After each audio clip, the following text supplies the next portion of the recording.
Welcome to Groups This Week. As a church, we exist to help all people become fully devoted followers of Jesus. We believe doing life together is a crucial part of that journey. During this time, we're going to unpack and dig deeper into the sermon we heard this past week. Let's dive in as we continue to grow in our faith, knowledge, and love of Jesus together. Well, hello, everyone. It's Pastor Brad and Pastor Cam with you. We're stepping into our second week on our series on the Holy Spirit, well-named series. The Holy Spirit. Yep. Which I love. And for many in the church, depending on your background, your denomination, whether you've been churched or unchurched, we maybe have very different understanding of who the Holy Spirit is. So last week we tried to kind of clarify, maybe do some corrections. The Spirit is a person, not an impersonal force. It's part of the Trinity, shares the eternality and shares the essence with the Father and the Son. And this week we are taking a look at Acts chapter 2. The point where the Holy Spirit shows up in a very new way, a way promised by Jesus, a very tangible way to his disciples. So, Cam, can you describe for us maybe what the mindset would have been like for the disciples as they're waiting in the upper room and kind of approaching that? Yeah. And then maybe give us a quick summary of what takes place in Acts chapter 2. Yeah, for sure. Okay, so this is interesting, Brad, and we can dialogue a little bit about this. But sure. I've actually, even in sermons and things like this, often categorized the disciples as they're scared in the upper room. They're hiding away. They're in the darkness. The doors are locked, all this kind of stuff. And I was reflecting on this passage recently. I was reading some of chapter 1, and I was like, we actually don't after the resurrection, we see doors locked in the room, all that kind of stuff. Yeah. But after Jesus has been with them for 40 days, we actually don't see like a fearful disposition. In fact, I actually think what's being played out here is probably obedience. And here's what I mean by that. Jesus says to them in chapter 1, he says, "Do not leave Jerusalem until the Father sends you the gift he promised. And as I told you before, John baptized with water. In a few days, he'll baptize you with the Holy Spirit." So one, I think there's actually an obedience piece here. We're still in Jerusalem. We're all still together. And then the other piece is, I think there's a genuine waiting. I think they're actually waiting on the Lord. They're waiting on the coming of the Holy Spirit. They're waiting on this gift that Jesus has promised. And so it's changed the way I've kind of thought about this passage a little bit of and here's why I think this matters. Why does it matter? I think that there's something here to be grasped about the type of atmosphere or soil in which the Spirit of God comes into our life, and just the receptivity, and I see it in twofold. It's obedience, it's not that when we're disobedient we don't have the Spirit. We place our faith in Jesus. All of us receive the Spirit, but there is something about this obedience, I'm doing that which God has called me to do. And the second piece, this sense of waiting on Him, and just, okay, God, I'm waiting on you. I want you to show up. Yeah. And so why the disposition change? Suddenly they're on the streets of Jerusalem, they're preaching the gospel, all this kind of stuff. I think there's a third thing. They realize we can't do this in our own power. Yeah. We need this Holy Spirit to come. And when he does come, we're going to walk in confidence. And obviously there's that initial inertia, this mountaintop experience. If you guys don't know Acts chapter 2, the Holy Spirit falling down on them, coming like wind. Right. And fire. Right. Wind and fire, right? It sounds like there was this great wind that was blowing, and then it says tongues of fire appeared above their head. And just imagine that scene. But there's more going on there, Brad. Maybe you want to speak to that. These symbols. What do you? Yeah, I was going to ask you what. Yeah. Is this the first time we see these symbols, or is there some significance to this idea of wind, this idea of fire descending on them?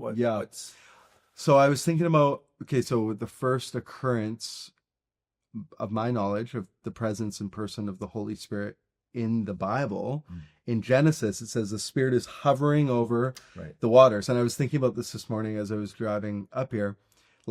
What does it require for something to hover? Wind. Or even in modern context, fire, right? This whole thing. So we see this Spirit of God that is hovering. But there's also other Old Testament illustrations too, right? We see that there was a pillar of smoke, Right. and a pillar of fire, right? That led the Hebrew people as they were in the wilderness. I think of the burning bush. Right. God shows up in fire. Yeah. And we know that fire is, Elijah, the fire from totally, right? So, and fire is always a symbol of purity. It's often a symbol of God's presence. Right. And wind it's ruach, right? It's breath. And so I think that like these two elements showing up in Acts chapter 2, it's saying like God is here. Yeah. God has shown up. Yeah. That's Yeah. Now, we often, and I've spoken to some of the other pastors about this, often the danger is we're going to look at a text like this, or we're going to analyze the Holy Spirit, and it's more of a project or just something we want to gain knowledge of. So often we can look at this story and go, oh, what a cool story about the church 2,000 years ago.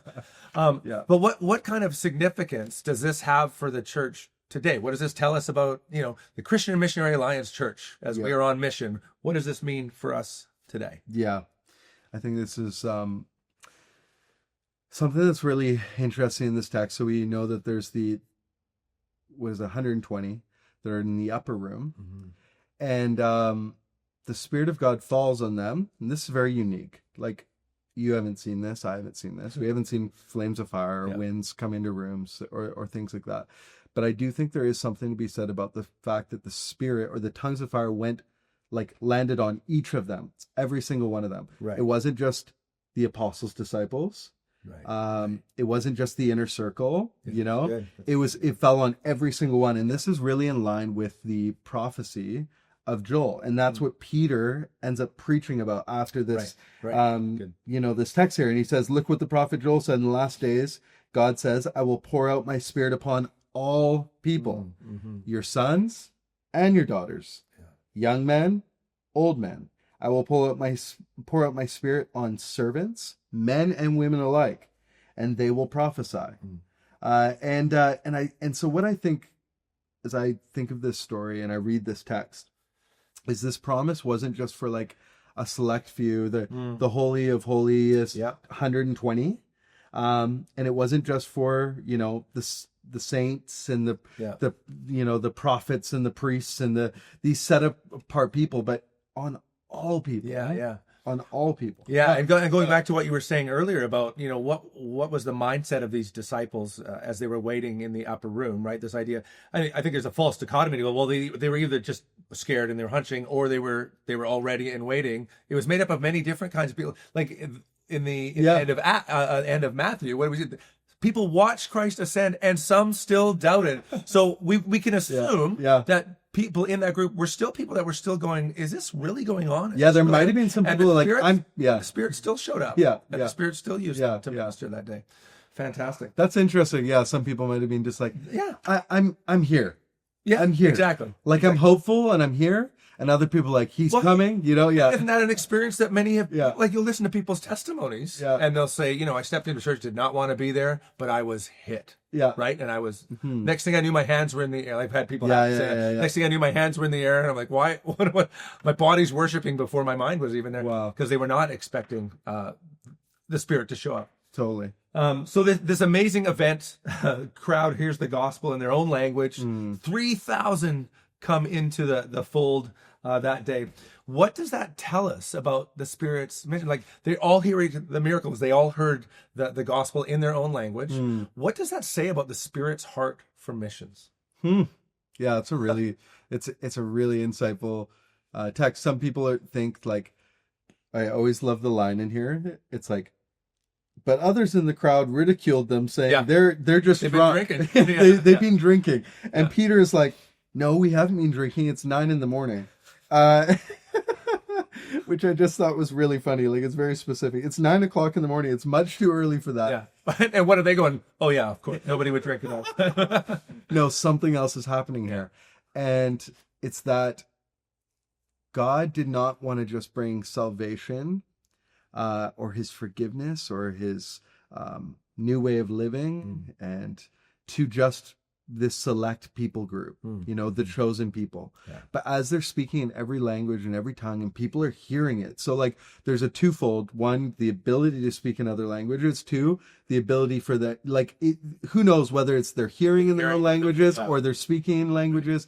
But there's something to be said here. The Spirit is empowering the nations of the world. Right.